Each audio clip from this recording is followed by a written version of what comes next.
Estamos começando mais um programa Conexão Tupã. Hoje recebendo a visita de João Otávio Gutinic, estudante de Direito que esteve em Portugal por 6 meses. Nós vamos conversar basicamente sobre a visão dele, o brasileiro na Europa, e também que visão que os europeus têm dos brasileiros, do Brasil hoje, nessa fase que passamos aí de transição, crise econômica, crise política. Então vamos conversar. Bem-vindo, é um prazer recebê-lo aqui. Muito obrigado, Eduardo. É um prazer enorme estar aqui hoje, aqui na TV Universitária Canal 7, um canal que está sempre a serviço da população tupaense, pioneiro na TV universitária da cidade, na televisão universitária aqui em Tupã. E é um gosto enorme estar aqui hoje, comentando um pouco dessa experiência que nós tivemos nos últimos meses de estar em Portugal, na cidade do Porto, no intercâmbio acadêmico e também nas viagens que tivemos por ali, e compartilhar com quem está em casa um pouco do que nós vimos e conhecemos por lá. Isso é muito bom. Conta para mim como que surgiu essa oportunidade de intercâmbio. Qual o caminho das pedras aí para quem tem interesse em fazer esse tipo de situação, esse tipo de experiência? Bom, sem dúvida. Olha, eu sou estudante na Universidade Estadual do Norte do Paraná, em Jacarezinho. E lá nós temos um convênio com o Santander Universidades, que dá uma bolsa, um auxílio, na verdade, para quem quer fazer o intercâmbio. A bolsa não cobre todos os gastos, mas ajuda e muito. E assim sendo, teve um concurso de bolsa que oferecia apenas uma bolsa e tivemos a sorte de sermos o contemplado perante o histórico escolar, todo um processo de edital público. Tem alguma prova que você faz? Não, tudo depende de onde a pessoa estuda, né? Na UEMP, por exemplo, a seleção foi baseada em currículo histórico escolar, não é? Mas algumas faculdades, por exemplo, podem fazer provas e seleções baseadas também no que é o requisito da faculdade que vai receber o aluno lá fora. E essa seleção era para determinado ano da faculdade? Não, qualquer ano podia se inscrever do primeiro ao quinto ano? Na UEMP era do segundo ao quarto ano. Não podia ser nem calouro, nem formando. Você tinha que estar entre o segundo e o quarto ano. No caso, quando eu me inscrevi, estava no segundo ano. Fui viajar no terceiro, no final do terceiro ano. E agora estamos entrando aí para o quarto ano de faculdade. E o interesse dos alunos foi grande ou poucos se inscreveram? Não, na época a concorrência foi bastante acirrada, uma vez que estava isso aberto para todos os alunos da universidade, tirando os cursos que podiam ser contemplados com as bolsas do governo de Ciências Sem Fronteiras. Todos os outros cursos tinham oportunidade no Santander, ou seja, era um número muito grande de abrangidos e foi a primeira bolsa que nós tivemos do banco. Então, foi a primeira bolsa que a Faculdade de Direito, que os estudantes de História, que os estudantes da área de Humanas e das áreas não contempladas pelo Ciências Sem Fronteiras tiveram para tentar o intercâmbio lá fora. Então, foi bastante concorrido. Quantas vagas foram para a sua faculdade? Para a universidade toda, para todos os cursos, era só uma vaga, né? Era só uma vaga com bolsa e dessa vaga nós tínhamos que escolher entre universidades da América do Sul, Argentina, Chile, Uruguai, Colômbia ou então Espanha e Portugal, né? E como a universidade tinha acordo com a Universidade do Porto, com a Universidade de Coimbra e também com a Universidade de Múrcia na Espanha, nós tínhamos esse leque para poder escolher. Então, ir para o Porto foi escolha sua, não teve interferência do banco? Não, nem do banco, nem da universidade. É claro, a universidade faz as indicações. Tem lá uma professora na reitoria, que é a professora Eliane Segatti, em Jacarezinho, que ela é especialista em mobilidade estudantil, em intercâmbios, e ela faz as indicações. Mas a escolha do Porto foi escolha minha e, eu posso dizer assim, foi algo assim um tanto quanto engraçado, porque no momento que eu estava para escolher, chegou no gabinete onde eu estava lá com a professora conversando, a correspondência com o acordo assinado pelo reitor da Universidade do Porto. Então o acordo entre as duas universidades estava ali formalizado e foi uma coisa ali cabalística. Eu falei, olha, já que chegou agora, e eu já pensava em ir para o Porto, pela qualidade da cidade, pela fácil localização, pelo fácil transporte dentro da Europa, acabamos escolhendo a Universidade do Porto como destino, pela qualidade também, sem dúvida. E como foi a sua chegada lá? Suas experiências iniciais ali? Olha, chegar numa terra estranha, apesar da mesma língua, não é nada muito fácil. E no começo consegui uma vaga temporária numa república para estudantes estrangeiros. Fiquei lá por 5 dias. Mas isso você conseguiu lá já? Eu já deixei um pouco, já deixei acertado aqui no Brasil pela internet, com as facilidades que hoje o Facebook nos traz. E cheguei na casa, me instalei, fiquei lá por 5 dias, estava na dúvida se lá continuava, mas eu acabei conseguindo uma vaga numa residência universitária da Universidade do Porto. E aí foi que eu me mudei para a residência e deixei a República. Mas lá na República fiz grandes amigos, então era um lugar que eu era habitué, né? Estava sempre por lá e nas festas e comemorações, jantares que nós fazíamos para congregar o pessoal de todo canto que morava por lá. E como funcionava essa residência? Ela era cuidada, responsabilidade exclusiva dos estudantes ou não? Havia alguém ali que orientava, fazia limpeza, alguma coisa? Como funcionava? Na residência universitária nós tínhamos 2 governantas que cuidavam da administração da residência. Tínhamos também a equipe de limpeza, que fazia a limpeza nas áreas comuns, e nós, como estudantes estrangeiros, tínhamos direito à limpeza no quarto. Eram 2, 3 vezes por semana. Então, os estudantes tinham o tempo praticamente, não se preocupavam com essas coisas. Quantos moradores? Olha, eu calculo, no meu bloco eram 15 moradores. Todos estrangeiros? Tinha entre portugueses do continente, portugueses da Madeira, portugueses dos Açores e estrangeiros. Estrangeiros de que países você Olha, se eu tinha um recorda? vizinho egípcio, tinha também no mesmo bloco que eu um turco. Nos outros blocos, no bloco abaixo, tinha uma alemã, que estudava medicina, eu lembro bem dela, da Charlotte. Tinha também lá, se eu não me engano, uma tcheca. Porque os blocos, muitas vezes nós tínhamos mais convivência com quem era do nosso bloco e com quem ficava na área comum. Né? Tínhamos lá embaixo uma área de convivência comum, uma sala de estudos, e ficava lá todo mundo conversando e trocando ideia, batendo papo. E aí nós conhecíamos mais. Mas a residência, calculou que tinha uns 400, 500 moradores. Né? Então era bem grande a residência. Era bem grande, ao lado da Faculdade de Letras. Né? Era uma residência inaugurada em 2008, se eu não me engano, nova, e bem grande. E você tinha algum custo nessa residência? Sim, Não. sim. Nós tínhamos que pagar um aluguel pelo quarto. Era um valor um tanto quanto mais módico do que alugar um quarto fora da universidade, e não tinha talvez esses benefícios da limpeza, da segurança, da tranquilidade, ser um quarto individual e tudo mais. Mas tinha um custo sim, esse custo tinha que ser bancado por nós estudantes.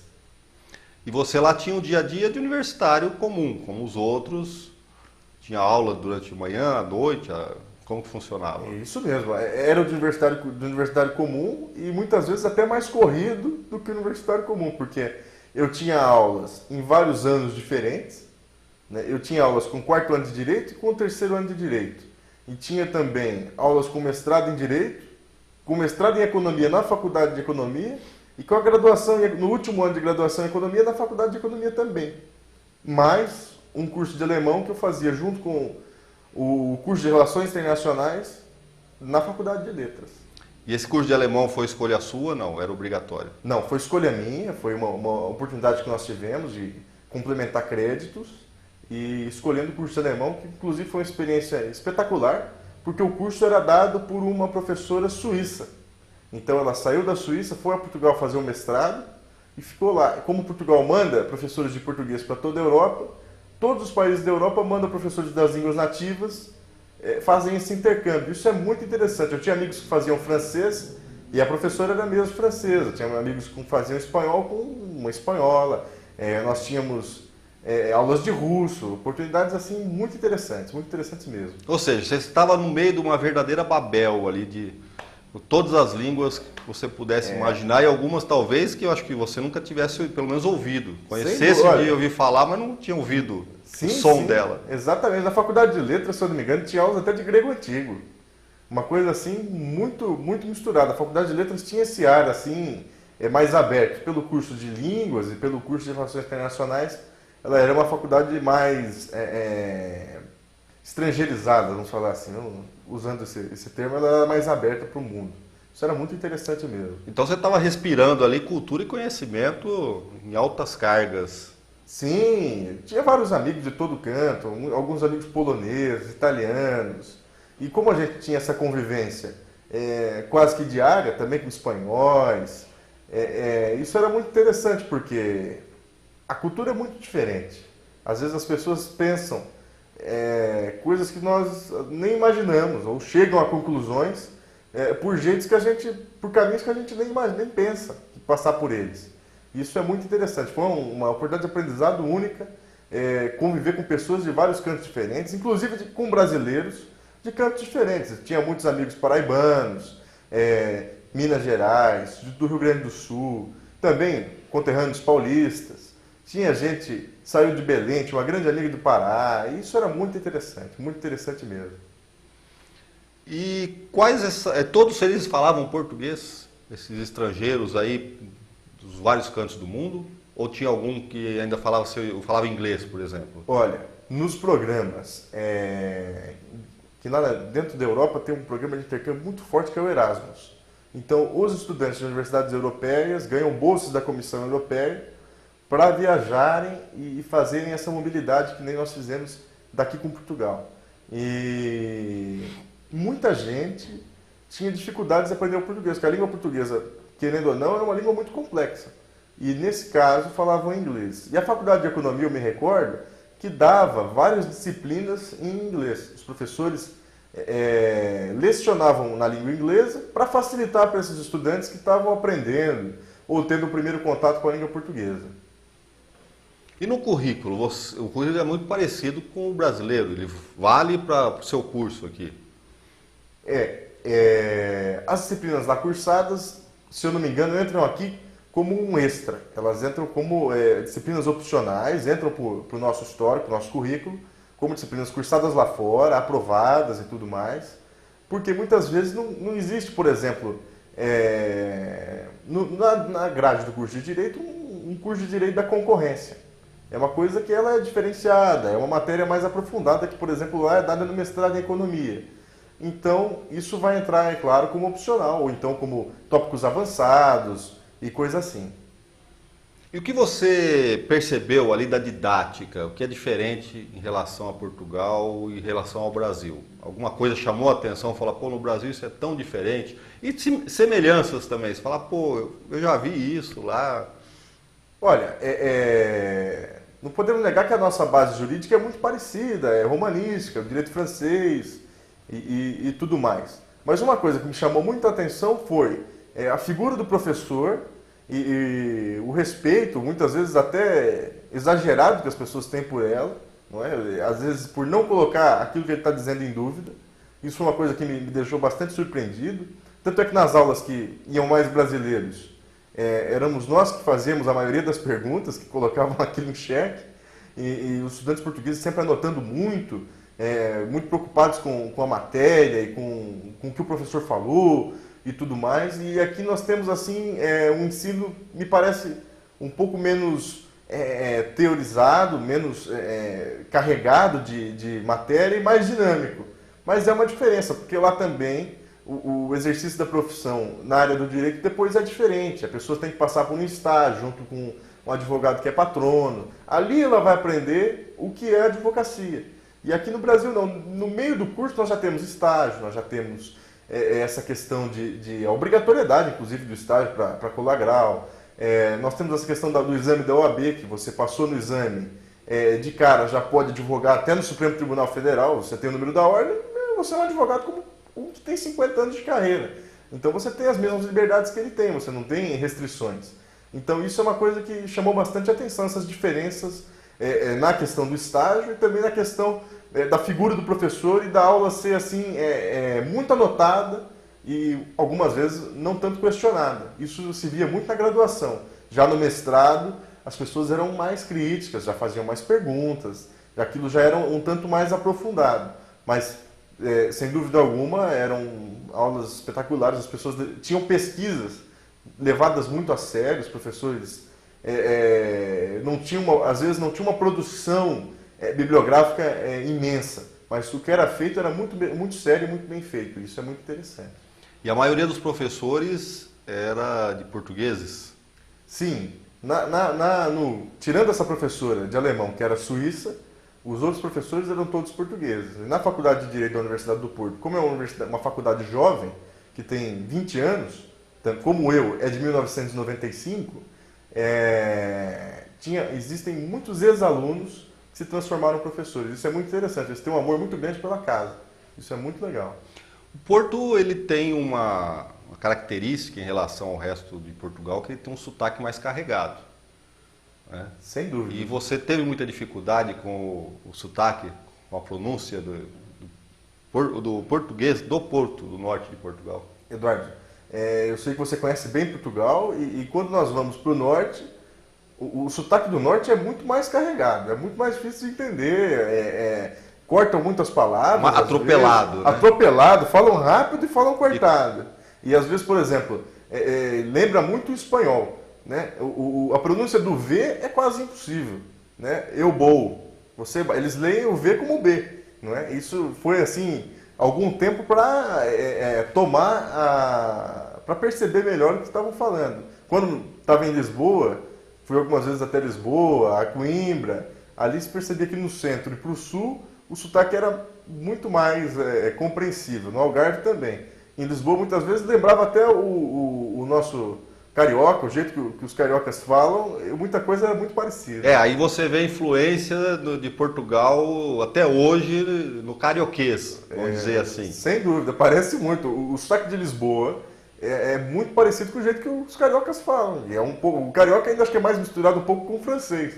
Né? Isso é muito engraçado, porque eu estou em Lisboa, estou no Rio de Janeiro, às vezes a gente se pensava. Né? Interessante que você acabou de falar Lisboa com sotaque português. Você não percebeu? O sotaque de Lisboa. De Lisboa, pois é, a gente pega alguma coisa ou outra, né? Aquela coisa de falar não é todo mundo, é toda a gente. E era engraçado que às vezes ia no supermercado e o menor não existe, é o mais pequeno. Né? É sempre o mais pequeno, é o mais crescido. E aí fui comprar um pedaço de queijo e falou, olha, eu quero o menor. Aí a senhora lá, ô menino, é o mais pequeno? É o mais pequeno, sim senhora. E é assim, a gente pega muita coisa não pega o sotaque, com certeza, que é um tempo curto, um tempo curto, o nosso sotaque é muito forte, né? E é a mesma língua, não tem nem por que se pensar nisso, mas as palavras, assim, elas vêm, dá muito jeito, é mais jeitoso. Isso é uma coisa assim que você vai se adaptando. Você percebe que hoje falamos mais do que não tinha esse costume de falar antes. Isso é muito engraçado. Interessante. É interessante. Bom, nós vamos fazer uma pausa. Estamos aqui conversando com o João Otávio Gutinic e voltamos em seguida.